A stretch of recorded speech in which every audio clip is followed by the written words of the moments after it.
Hi there everyone, this is my video on the story of Chanukah. I'm showing you here two of my menorot, Chanukiot candelabras that we light in my home. One of them I lit, one of them my son lit. You'll notice that we use olive oil and a candle. Olive oil is very traditional, that the jug of oil lasted for 8 days instead of 1 day. I'm now going to tell you the story of Chanukah.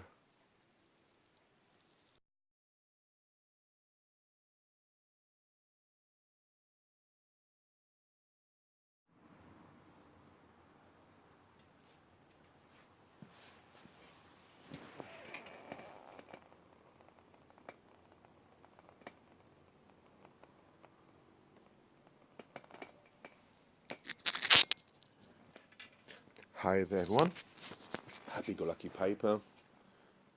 Again smoking my Vaughan, some hobbit's weed. I wanted in this video to tell the story of Chanukah in a few minutes. Obviously the story of Chanukah is a complicated story that can be spoken about at great length, but I'd like to give a little synopsis. About 200 years before Common Era, before destruction of the temple, that's like 2,250 years ago, the Greeks invaded Israel, and originally their plans were to influence the people that lived in the land of Israel as other countries that they conquered to follow their beliefs of Hellenism, beliefs in many gods. They were very into sports and celebrating the human body.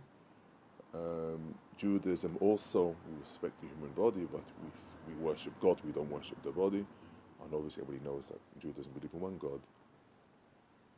So the Greeks realized this wasn't working for them, so they made decrees.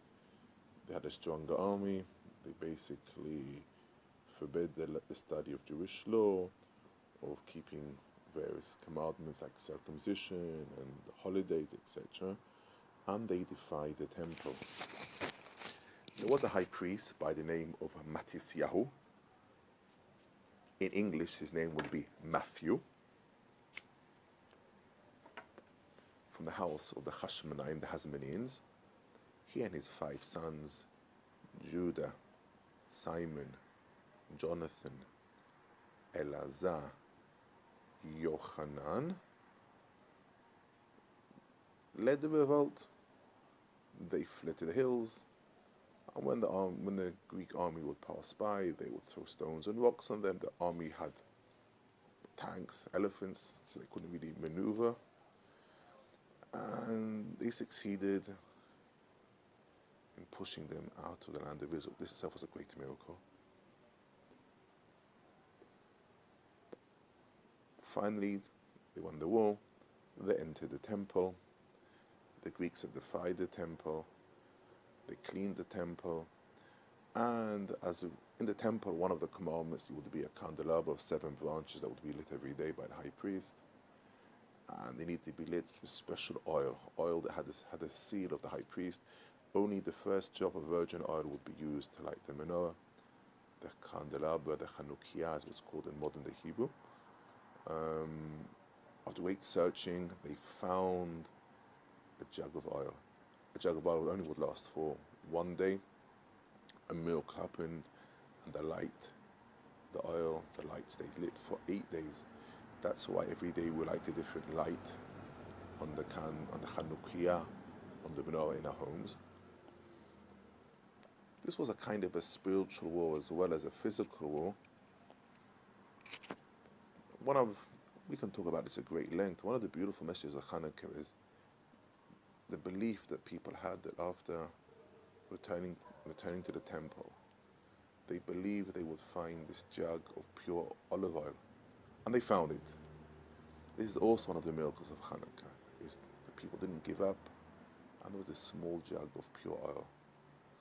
And there's many different customs. We like the menorah, the Chanukah, in the window outside the house. There's this concept of publicizing the miracle, that God's always with us, even at times of need. And it's very, very interesting. The holiday of Chanukah takes place in the winter where it's dark, so we light up darkness. And one of the messages of Chanukah really is that darkness isn't pushed away with sticks and stones, it's pushed away with light. So this is a time of miracles.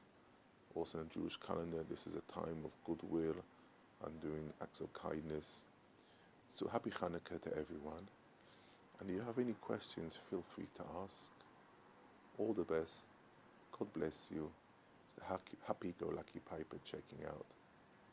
Chanukah Sameach. Happy Chanukah to my friends in YTPC. God bless you all.